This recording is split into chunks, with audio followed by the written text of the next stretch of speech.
24,44 menos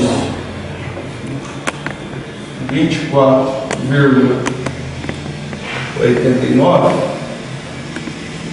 e vai chegar um valor aqui de surplus de 3,55.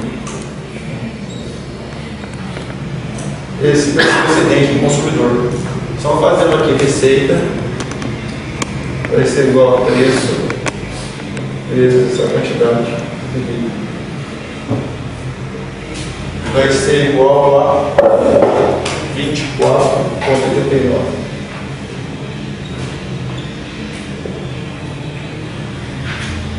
Agora, para achar o valor adicionado ou excedente do produtor, é essa área verde aqui. Então, o que a gente vai ter que fazer aqui? Vai ser o quê? Vai ser igual a receita, tá? Que é a área desse retângulo, menos o quê? Menos o custo. O que é o custo? Essa curva é custo marginal, então é só integrar essa curva aqui, custo marginal. Você vai ter essa área aqui de baixo, certo? Esse, como chama? Essa figura trapézio. Então, a área do retângulo menos esse trapézio aqui, o que você vai ter? Você vai ter essa área verde. Então, o valor adicionado nada mais é do que o quê? Receita menos um custo. Como que eu faço para achar o custo?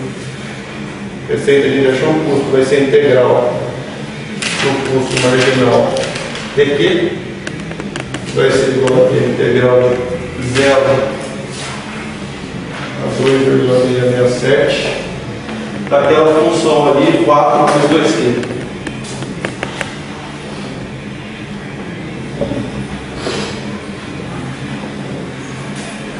Isso aí vai dar o valor de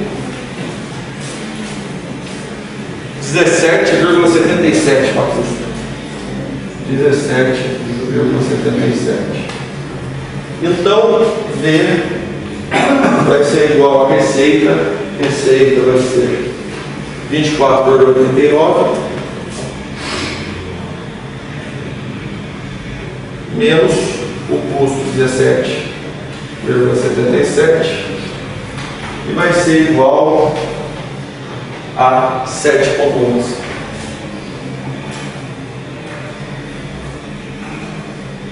Então, achando o excedente do produtor mais o excedente do consumidor e somando os dois, o que a gente vai ter?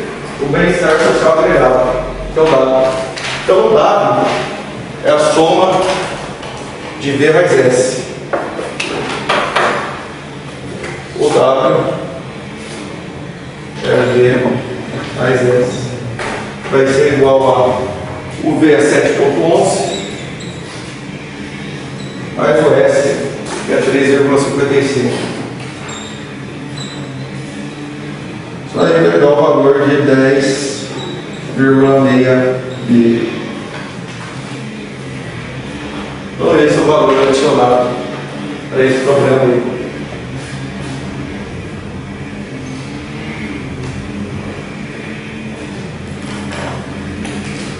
Vocês chegaram nesse resultado?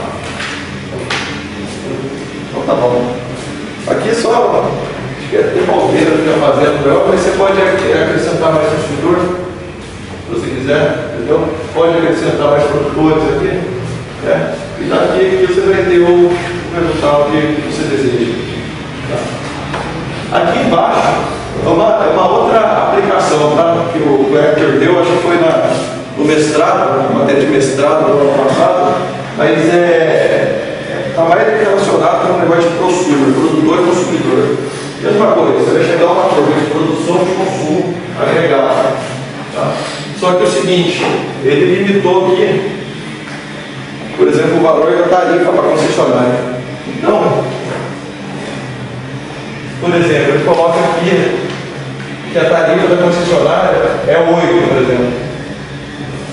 Então ele vai ter tarifa 68 constante. Então, vou pegar aqui.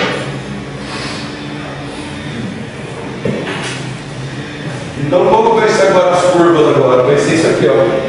Ele vai pegar essa parte aqui e vai rebater aqui. O excedente do produtor agora vai ser o quê? Vai ser esse triângulo maior. O excedente do consumidor vai ser esse esse triângulo maior. O excedente do produtor, esse triângulo aqui de baixo. Agora, o dobro. O que vai acontecer com o excedente do consumidor vai aumentar. Por quê? Porque o consumidor está tendo o direito de comprar da concessionária por uma tarifa mais baixa, a partir de uma determinada energia, quantidade produzida. Está vendo? Aqui, até aqui compensa ele comprar da produtora. A partir daí, não compensa comprar da concessionária. Agora eu cheguei 8. Por isso que a curva faz isso daqui. E agora a energia demandada, o que vai acontecer? Vai ser maior também. Por quê? Porque até aqui o consumidor está disposto a comprar. Antes ele estava disposto a comprar até esse preço aqui. Agora ele está disposto a comprar um pouco mais de energia, devido ao preço mais baixo aqui da concessionária de energia. Então é só uma aplicação que eu coloquei também. Eu acho que nem vale a pena ficar falando aqui não. Ele não deu, eu acho que nem vai gastar a parte da graduação. Só para vocês verem o que vai acontecer aqui então, na parte, com essa análise da concessionária aqui, com essa análise da concessionária, o bem-estar social aqui antes era 10,677, o que vai acontecer? Agora vai ser 12, aumentou.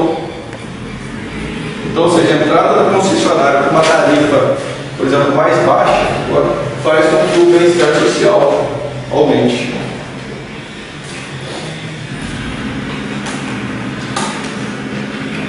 Isso aí. Bora, acho que é isso aí que ele falou. Se você quiser que eu passe outro exemplo, alguma coisa, não sei se